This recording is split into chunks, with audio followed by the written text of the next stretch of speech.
Before we get to the daily update, late yesterday afternoon, I received a call from Eric Hargan.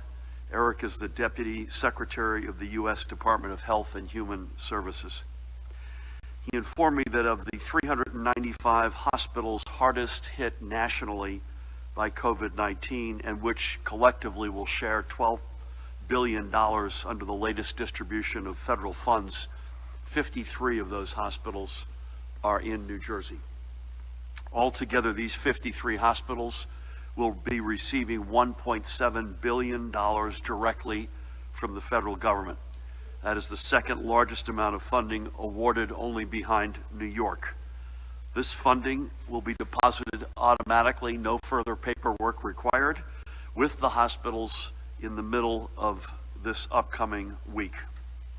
Getting more critical financial aid to our hospitals and health systems, no one knows this more than Judy, to support our frontline healthcare workers has been a constant and central part of our ongoing dialogue with our federal partners.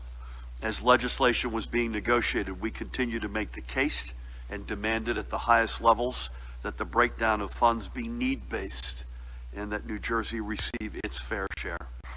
I'm incredibly satisfied to see this need being fulfilled, and I thank President Trump, Secretary Azar, and their teams for hearing us out, and I thank as well our federal delegation for their efforts. Many of our hospitals have taken quite simply a financial beating over the past 2 months, in addition to the general beating they've taken, as all of their resources have been focused on getting their staffs everything they need to be protected and everything COVID-19 patients need to beat this virus. We cannot afford to lose one hospital, or frankly even one nurse or doctor from one hospital. This federal funding will certainly help our healthcare systems remain on a firm financial standing, and we will work closely with them to understand how these funds are being used to advance access and treatment for residents. Access is a big deal for us, and we're learning that the hard way through this crisis. Ensuring the health of our healthcare systems is critical to our getting ourselves on the road back.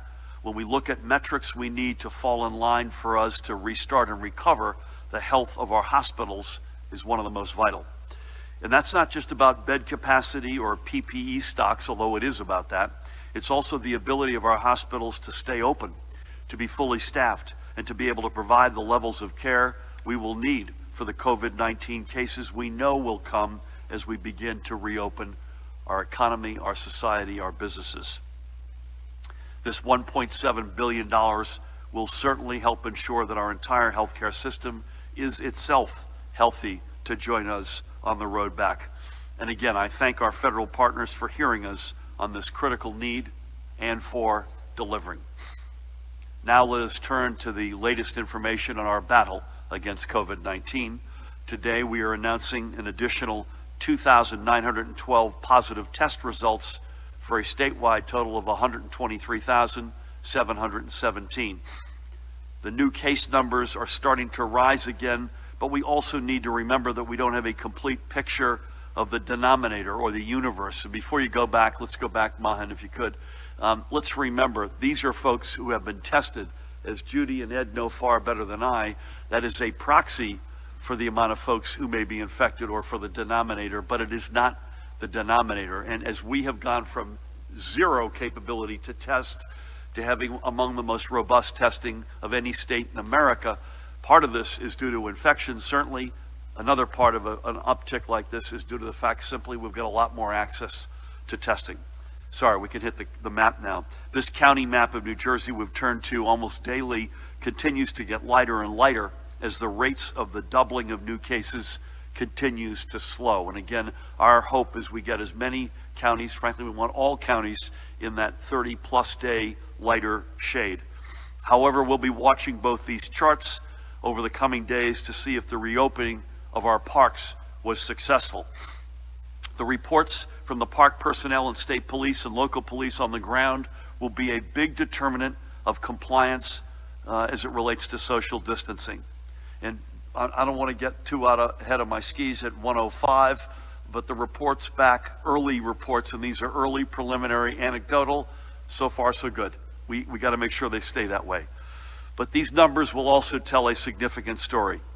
If we hear minimal reports of knucklehead behavior at our parks, and we see the metrics we need to meet being met over the next couple of days and weeks, then we know that you all have taken to heart your responsibility, continued to take to heart, I might add. You've done an extraordinary job so far in helping us mitigate this pandemic.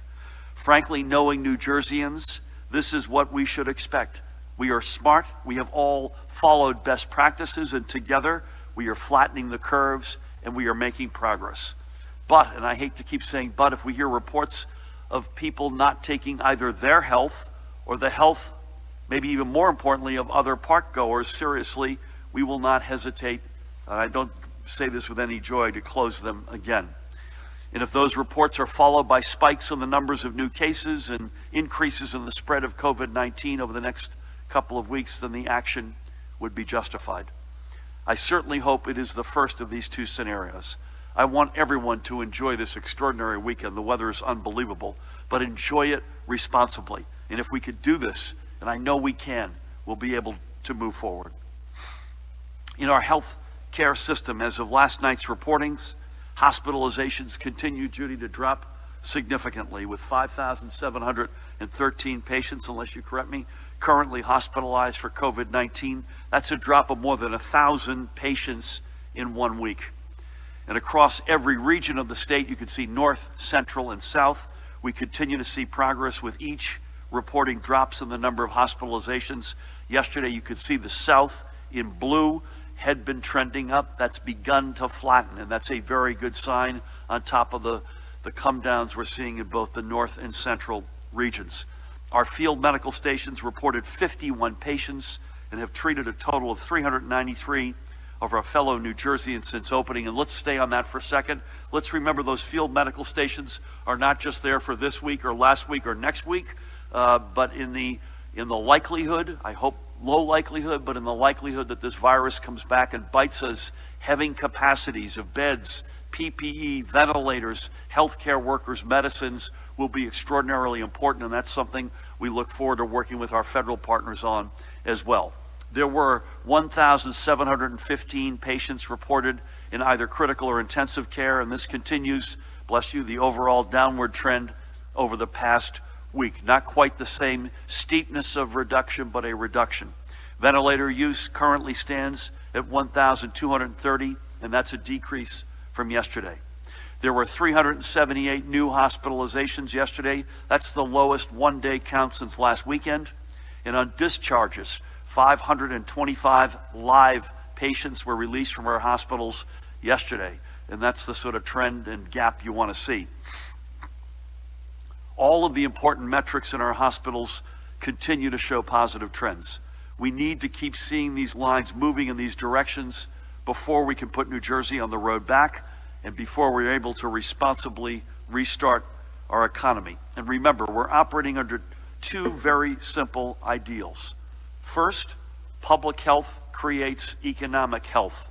That means that we need to build confidence that we are ready for our restart so you can have the confidence that you need as it begins.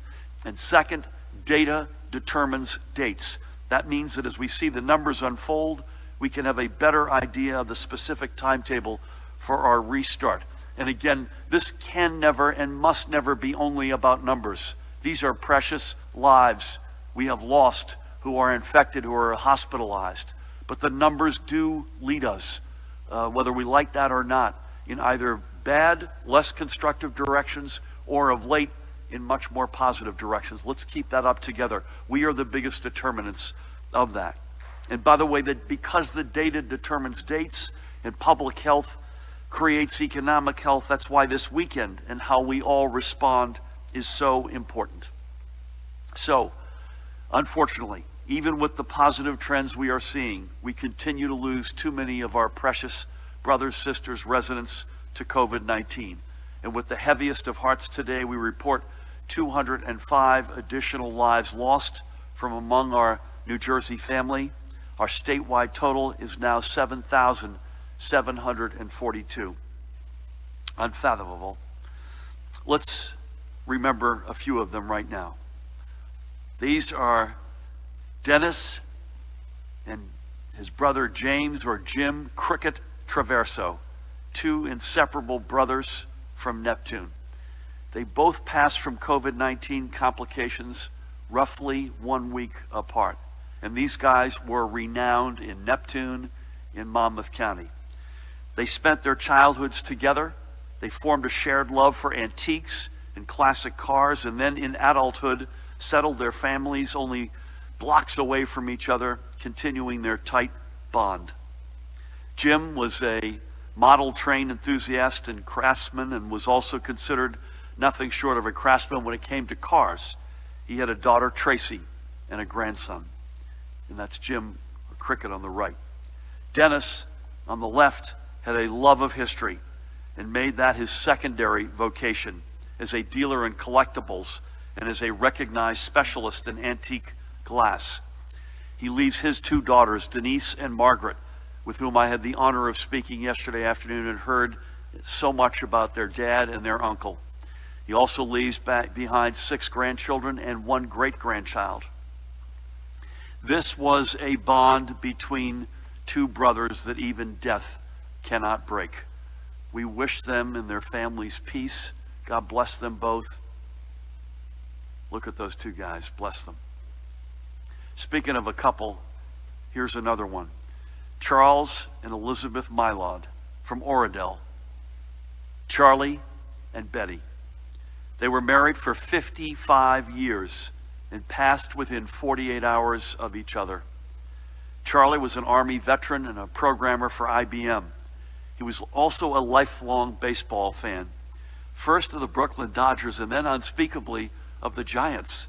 And as we know, the Dodgers were the ones that first agreed to leave Brooklyn for California, and the Giants, that was kept quiet while the Giants formed their deal because Major League Baseball needed 2 teams out there. I only wish I could speak with Charlie and understand how he migrated from the Dodgers to the Giants. Betty, a nurse for 50 years, by the way, was a Yankees stalwart. They were both from New York, but settled in Oradell soon after marrying, where they raised their 3 sons, Charlie Jr., with whom I had the honor of speaking yesterday, Eddie and John.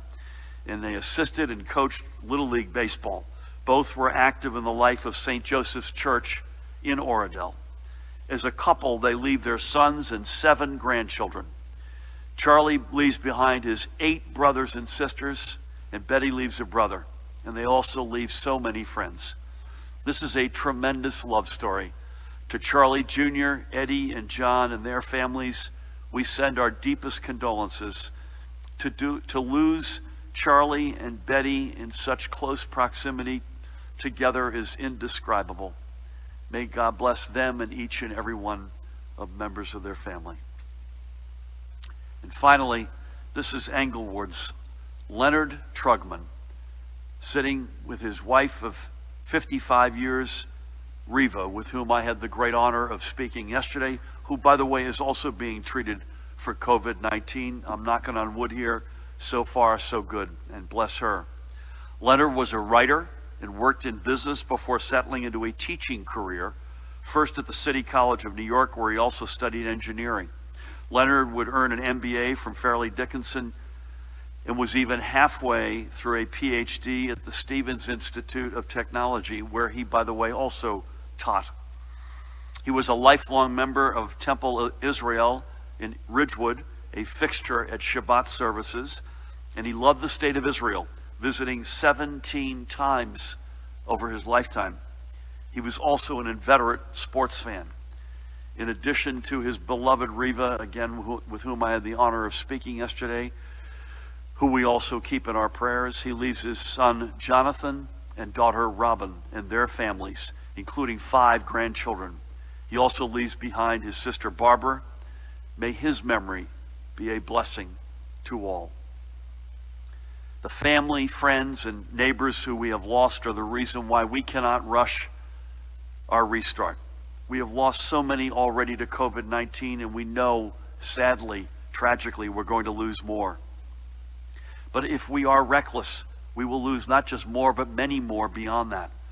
We know that will happen if we're not smart and if we're not responsible. We have to learn from everything we report here day to day. We have to learn from the data and from the trend lines that are pointing us in a good direction at the moment. But we also have to learn from the thousands of lives we have lost. We have to learn that COVID-19 is real, it is virulent, and it is indiscriminate in who it takes from us. So let's keep doing this together. We can keep pushing these curves down, and when we do, we know we will have fewer and fewer lives to have to remember, because we will keep more of our family and friends with us. Let's do this, and let's make this weekend the point at which we realize that we were ready to begin the process of our recovery.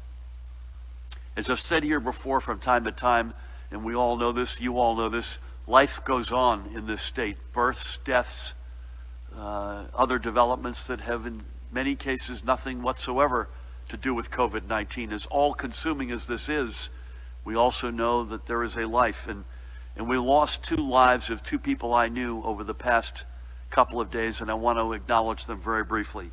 First, Union Beach Mayor Paul Smith. Paul was a really good guy. I spoke with his wife Sharon yesterday, and she said, and I agree, I'm not too far from Union Beach down in Middletown.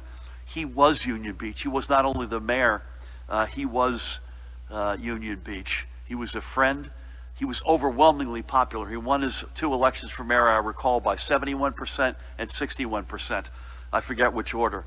I ran a 5K there a couple of years ago. He was gracious in hosting us. We did a Sandy memorial event with our 2 great senators, Senator Menendez, Senator Booker, and Mayor Smith hosted us. God rest his soul. Again, he passed unrelated to COVID-19.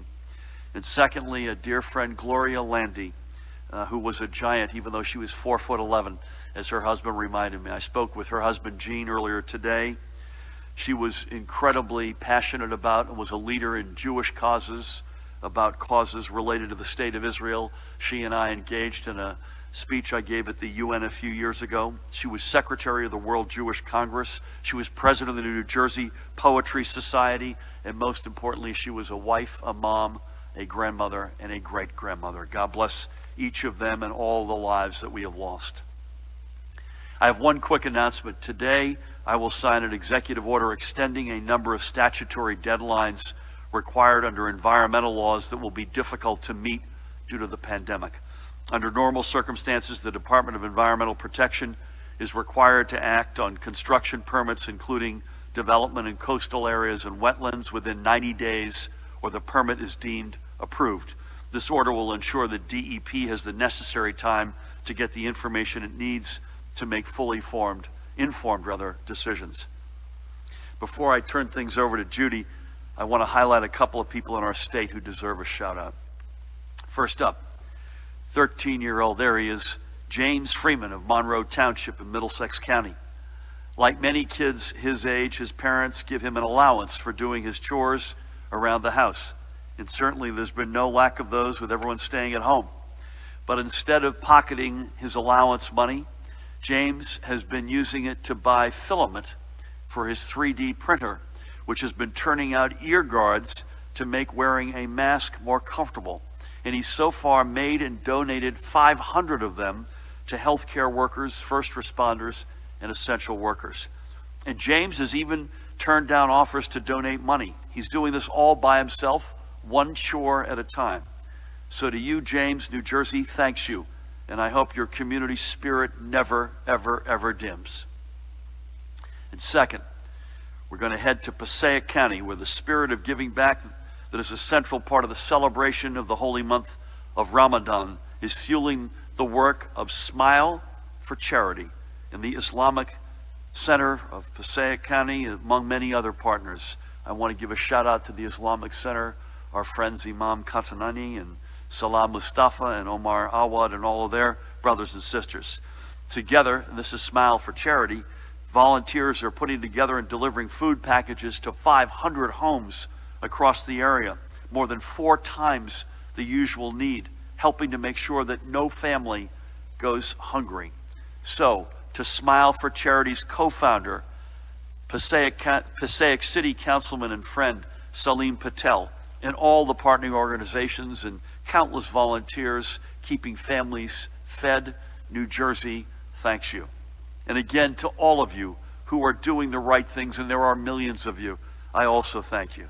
again in this beautiful God-given day we've got. Let's make sure that we have a good weekend and a safe weekend. Let's make sure we can keep our parks open for us to enjoy, and that we can take the other steps we will need to take to responsibly reopen our state sooner than later. With that, please help me welcome the woman who needs no introduction, the Commissioner of the Department of Health, Judy Persichilli. Thank you, Governor, and good afternoon. I am also pleased to report that we continue to see positive trend in the declining hospitalizations, with a decrease of 4% in the daily growth rate.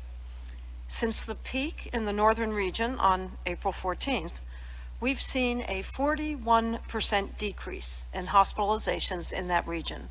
Over that same period, we saw a 26% decrease in hospitalizations in the central region.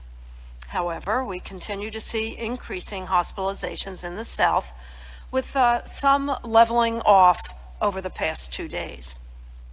Hospitals are starting to transition from what we call crisis standards of care to standard operations. Crisis standards of care are situations where clinicians practice in extreme circumstances with scarce resources like staffing, personal protective equipment, and ventilators. As hospitalizations decrease and intensive care beds and medical surgical beds have capacity, our hospitals are returning to standard procedures. Despite the increase in patients with COVID-19, our hospitals have treated almost 60,000 non-COVID patients during this time frame since April 1st. 90% of them returned home safely. 8% went to alternative care settings, and 1% expired. Through all of this, our hospitals remain true to their mission to safely care for all who come through their doors. There are, however, as I've reported, reports from across the country and here in New Jersey that people are delaying care, specifically emergency care. That's why the New Jersey Hospital Association President, Kathy Bennett, and I have done a public service announcement that you will be seeing on social media over the next week.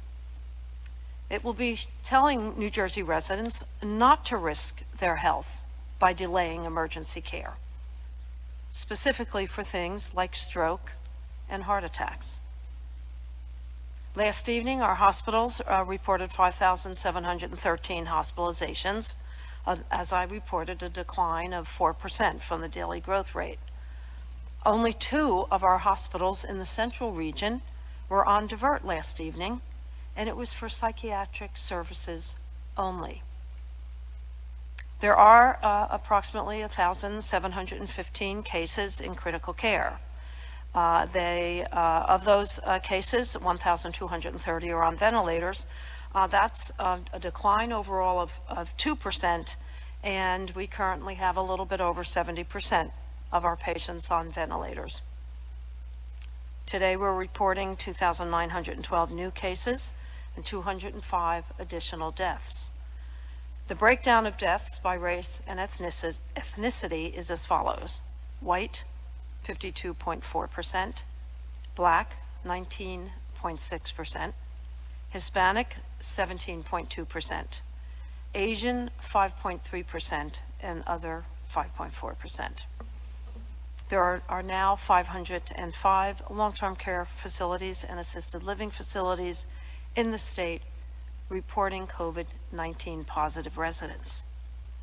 At the state veteran homes, among a census of 793 residents, there have been 358 residents that have tested positive for COVID-19, and they are reporting 2 additional deaths today, for a total of 114 deaths of our veterans due to COVID-19.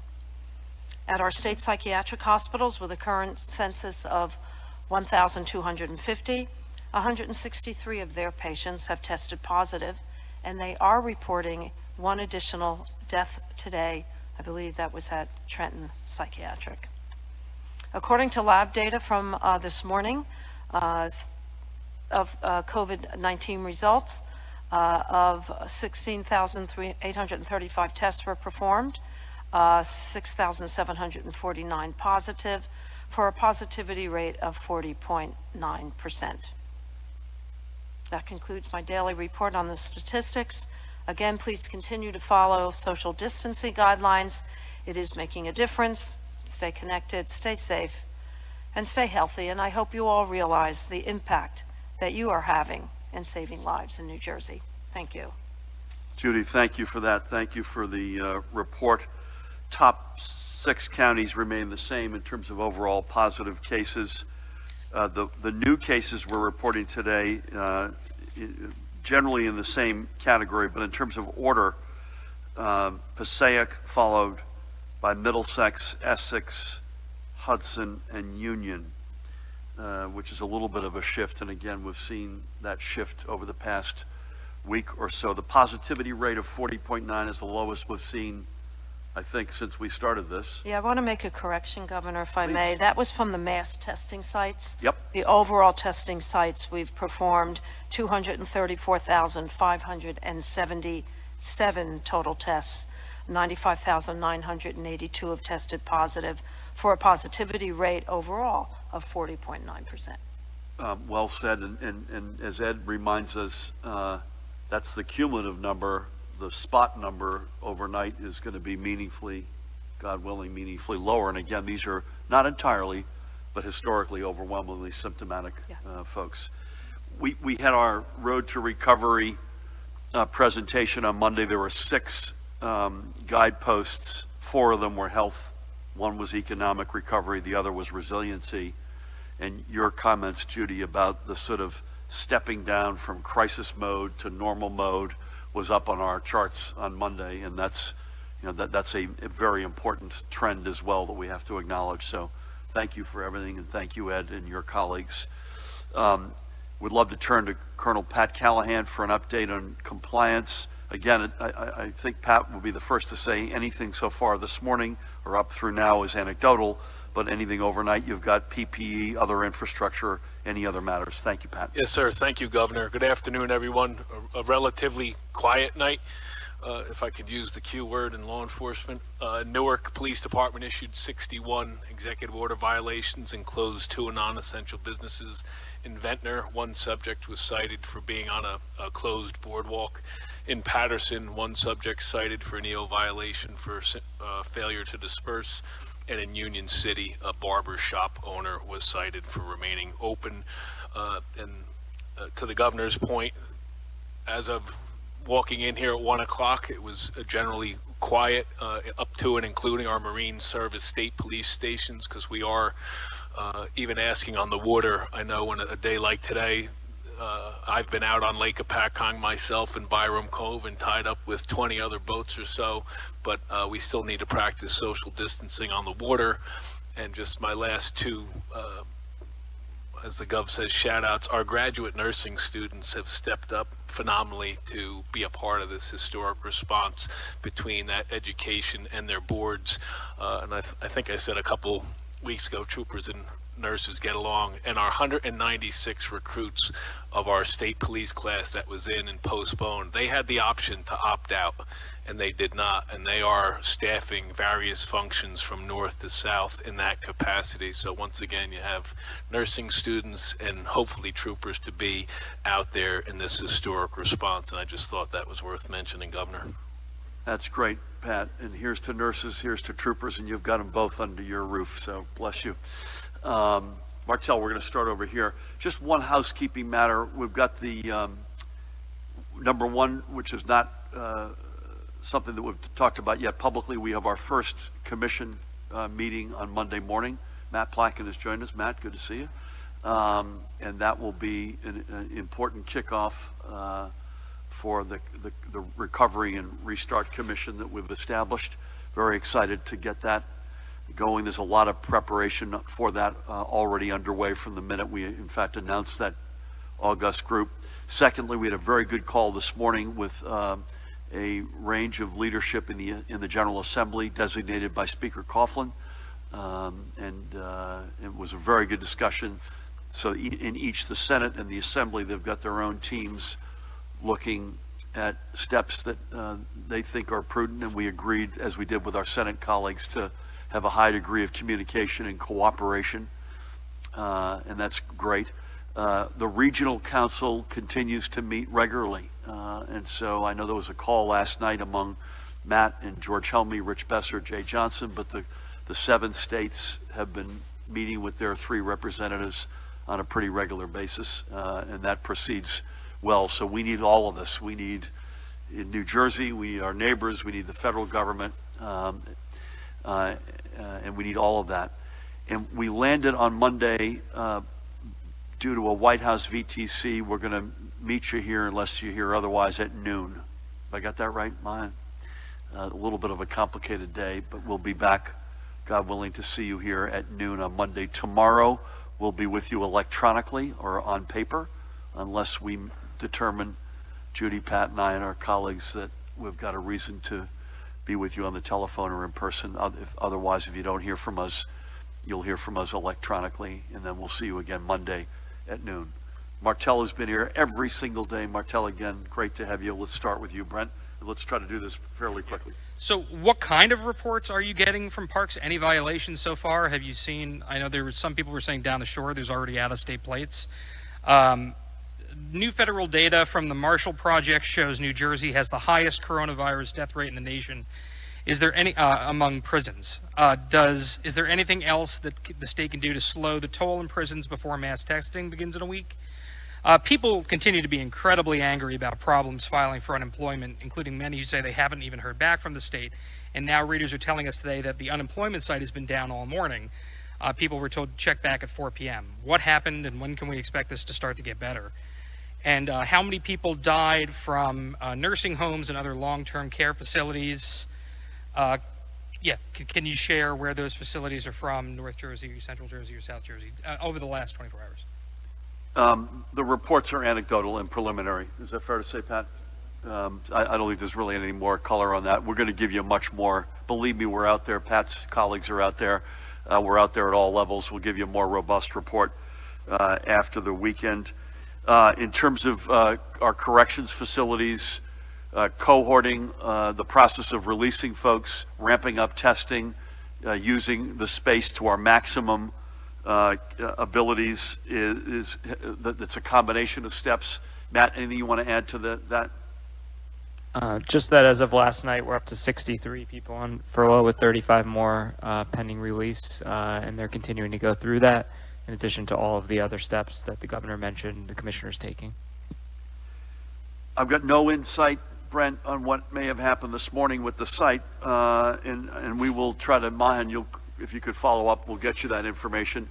Again, I don't blame people for being frustrated, and we don't begrudge that for 1 second. This is an extraordinary crisis, but I would also say we have chopped through, and our friends and colleagues at the Department of Labor have chopped through an enormous amount of claims. But they're trying to stay above water. These keep coming in at extraordinary levels. The fact that we're doing better than other states is at one level a point of pride, and I'm sure it gives nobody one speck of satisfaction. We know independent contractors have been a particular challenge, although we broke a logjam on that today.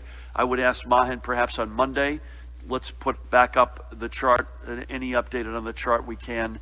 I know Matt has reminded me that federal guidelines limit us to certain things only come out on Thursdays, but we can at least update you on more tactical developments.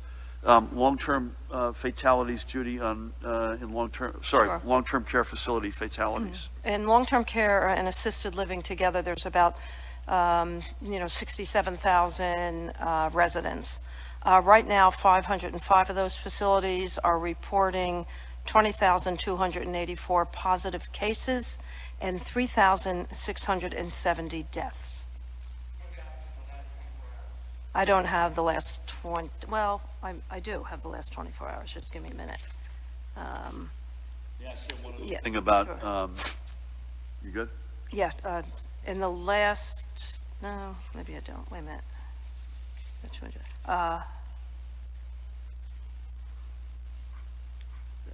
Just one other thing about unemployment I got it. insurance to remind folks who are watching, you won't lose one penny of what's coming at you, regardless of the delays or how long or how frustrating this might be, this will not have any impact on the amount of benefit that you get. I don't know. I don't know. You don't know? Okay. I know. We'll come back to you though. 83. 83. 83. In the last 24 hours, numbers of deaths associated with long-term care clusters or outbreaks. Thank you. Charlie, good afternoon. Good afternoon, Governor. When was the central region peak? Is there an exact date for that? You signed an executive order to allow renters to use their security deposits to pay rent, but of course that's at most a month and a half.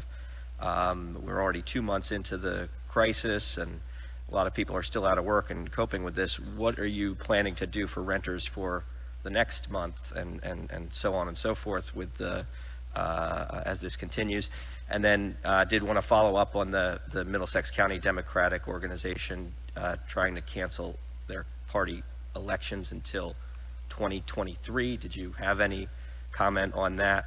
And finally, the Executive Order 111 data that you've said there's no reason not to disclose, still have not been able to get that. Can you Okay. comment on that? Thank you. I'll bear with me and Judy, I'll say a couple words and then turn to you for the central region question. Yeah, I would say as it relates to renters, mortgage payers, driver's licenses, insurance, we've created windows and we have to see where the road takes us right now. So in terms of whether or not any of those windows, any other steps we need to take to extend those windows. Too early to tell. Fair point, security deposits only cover so much, to be determined. That will be somewhat dictated, more than somewhat, but it will be dictated by the extent to which we remain hunkered down versus our ability to get back on our feet. No update on either Middlesex or EO 111, so apologies for that. And Judy, back over to you on central region peaking. And I can't guarantee that this is all hospitals reporting, but for the ones that reported, it was April 13th with 2,256 cases. And that's central.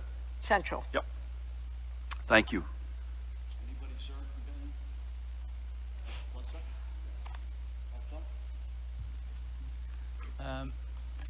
I've been talking to a lot of educators and teachers and that sort of thing, and we know that decision's coming.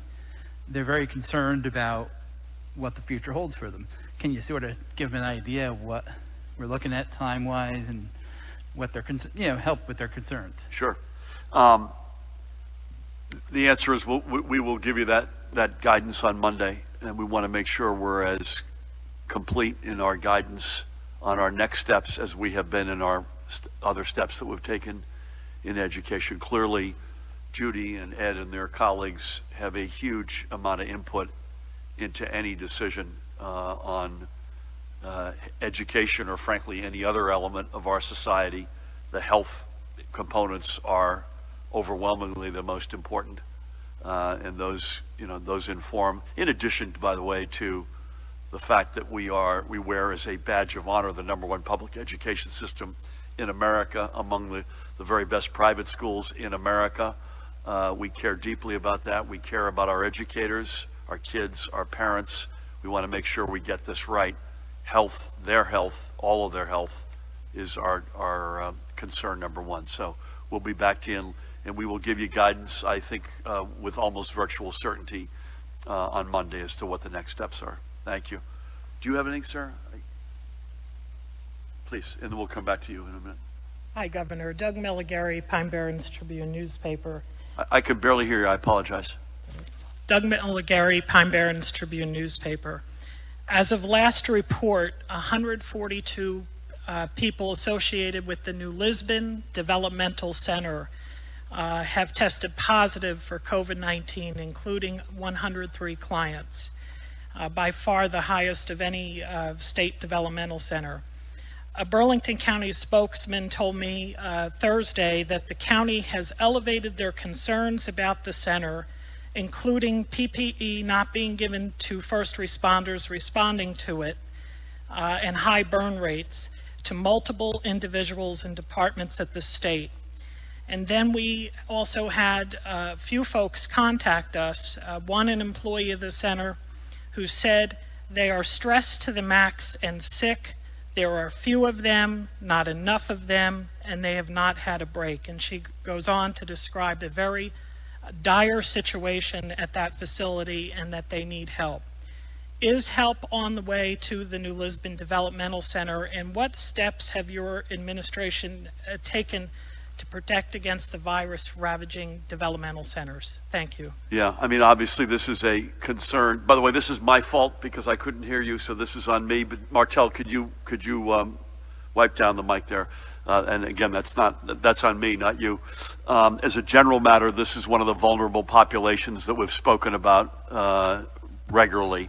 And so as a general matter, and I'm going to give you a general answer, I suspect we're going to come back to you, Mahan, with some specifics. I'll defer to Judy on this particular center, but this is a population as a general matter of grave concern for us.